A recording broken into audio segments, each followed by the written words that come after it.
Rey Bredberi, Fahrenheit bo'yicha 451-daraja.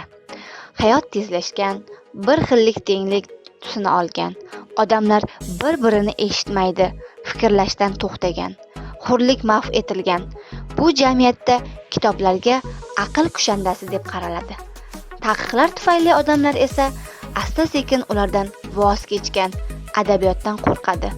Ular faqat quloqlaridagi chig'anoqlardan tarqaladigan ma'nisiz musiqadan mast, reklamalardan sarxush yashaydi.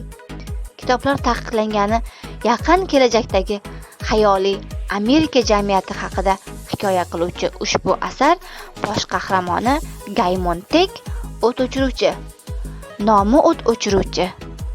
Ammo kitoblarni ular topilgan uylar bilan qo'shib yoqish uning tamoyildir.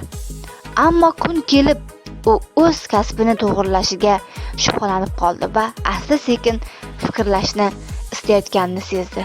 Ana shunday boshlangan isyon ortidan u o'z yashab turgan jamiyatdagi tutumni, tartibotni savol ostiga ola boshladi.